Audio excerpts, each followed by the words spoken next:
Да, пожалуйста, Адлет Турузбекович, у вас есть вопрос? Да, у меня один короткий вопрос.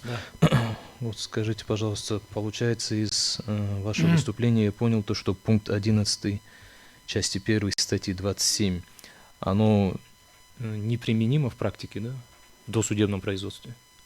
Так точно. Ввиду того, что оно противоречит закону об основах амнистии. Она не то, что противоречит, оно, наверное, имеет неясность. Почему? Потому что я вот ответил уже на этот вопрос. В полномочиях следователя это не прописано. Следователь не вправе применить данную норму. Законодатель прописал бы своих полномочий следователь применял бы. Оно, в принципе, потом бы не противоречило бы профильному закону. Но если в полномочия следователь не вправе применить закон об амнистии или норму об амнистии на стадии досудебного производства в виде вынесения постановления об отказе в возбуждении уголовного дела, ссылаясь на этот пункт, в виде прекращения уголовного преследования в отношении лица или в виде прекращения уголовного дела в целом, то этого проблем не было. Вот полномочия следователя, они же расписаны в Уголовно-процессуальном кодексе. И в Уголовно-процессуальном кодексе у него имеется полномочия прекратить досудебное производство. И полномочия по каждому пункту статьи 27 там не расписываются, да? Правильно, очень верный вопрос, правильная трактовка. Но закон об амнистии четко, конкретно определил субъект применения данного закона, основного закона. То есть закон об амнистии вы ставите выше Уголовно-процессуального Я не могу кодекса? ставить выше. Я про иерархию статью 6 закона о НП сказал. Что выше, что ниже. Нет У вопросов. вас нет вопросов? Айдар Хасмалевич. Да, спасибо. У меня есть вопрос. Скажите, в системе прокуратуры Кыргызской Республики существует спецпрокурор, то есть прокурор, осуществляющий надзор за исполнением наказаний в местах лишения свободы? Да, есть спецпрокурор. Есть такой прокурор, да? Спецпрокурор. Теперь скажите, пожалуйста, вот я вам зачитаю сейчас норму закона. Статья 3 закона об амнистии указывает, что сократить неотбытый срок наказания в виде лишения свободы лицам, не подпадающим под действие статьи, то есть перечисляет, по каким статьям не подпадает, да, и осужденным за менее тяжкое преступление на 1/2. И далее идет там за особо тяжкое преступление за 1/3 часть, на 1/3 части сокращается.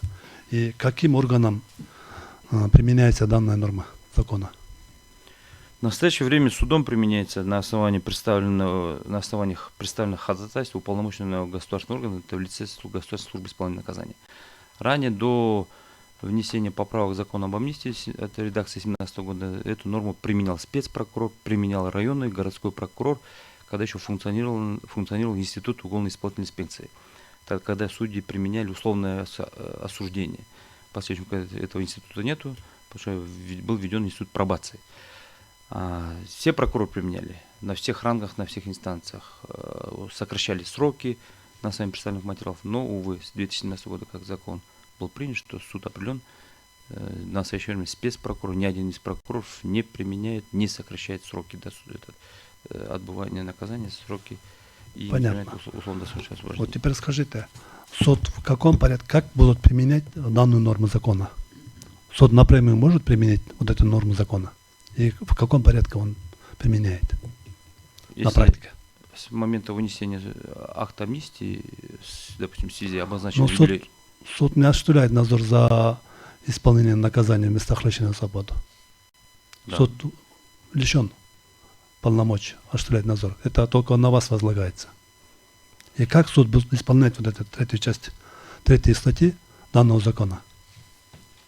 Ну, в теорию даваться не будем. Суд — это третий вид власти, это отдельный вид власти. Суд никогда не надзирал, он не может надзирать. С момента, я же как и сказал, с момента внесения поправки закона об амнистии от 2017 года полномочий круг субъектов применения амнистии был сужен до института судейского корпуса. Ранее, когда функционировал закон об амнистии 2002 года редакции, отдельно от закона о помиловании, нормы применялись со стороны прокуроров. На сегодняшний день уполномоченный госорган в лице Государственной службы исполнения наказаний вносит представление, специальная часть считает сроки с момента вынесения акта закона об амнистии в связи, допустим, юбилейной датой, как в данном случае от 2024 года, готовит материалы подаются в суд по месту дислокации исправительного учреждения.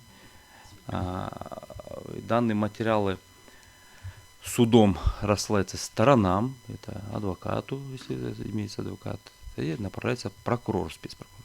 Сторону изучает данный материал и на принципах состязательности каждая сторона в судебном заседании, изучив материал, представляет свои интересы, выдвигает свою позицию и конкретизирует, опровергает, либо доказывает, возможно ли применение амнистии в виде сокращения сроков, как вы сказали, статьи 3, до 1/3, до 1/2. Если, конечно, преступление подпадает и поведение осужденного лица в исправительных учреждениях относится и может быть применен акт гуманизма. Все Еще делается вопросы есть? судом. Айдар Касымович. Нет вопросов. В случае несогласия с судебным актом первой инстанции, все это обжалуется в апелляционном порядке. Уважаемый судья, есть вопросы? Уважаемый Курбек Курумбекович, скажите, вот из вашего пояснения, правильно ли понимаем, что на сегодняшний день орган досудебного следствия, то есть орган досудебного производства, значит, все дела, подпадающие формально под акт амнистии, доводят до суда, правильно? И суд только потом применяет акт амнистии, так ли понимаю, да? Исключительно так. Только так, да? То насколько это очевидно, да? Вы видите, что законодатель там где-то пробел имеется в полномочиях следственных органов, да? Этот вопрос явно актуальный получается, да, то есть есть регулирование правовое, значит, в Уголовном кодексе, в то же время реализация его невозможна, значит, поскольку нет полномочий следствия отказывать по актам амнистии. Этот вопрос становился вопросом, каким-то образом как бы предметом обсуждения в Генеральной прокуратуре с точки зрения внесения соответствующих изменений.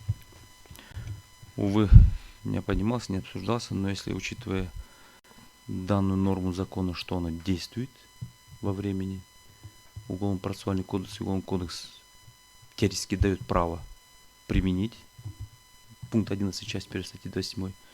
Это дало бы, конечно, разгрузку для судейского корпуса. Это дало бы сокращение по времени. Это дало бы возможность лицу, допустим, если после совершения преступления орган следствия выявил спустя 10, 15, 20 лет, именно вынести акт следователя в виде постановления об отказе возбуждения уголовного дела, освободив его от уголовной ответственности, не привлекая его к уголовной ответственности, не вынося постановление, не предав его суду, не занимая его времени государственного органа, так как лицо, в принципе, согласно для применения данной процессуальной нормы, как постановление об отказе возбуждения дела. Но если, конечно, лицо не будет согласно, то в части 4 статьи 27 четко прописано: при наличии отказа со стороны обвиняемого по пунктам 10, 11 и 12 судебное производство завершается, уголовное дело направляется в суд, с последующим судом выносится оправдательный либо обвинительный приговор.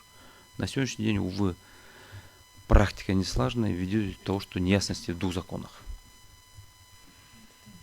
Так, у вас все, да? Присаживайтесь. Слово для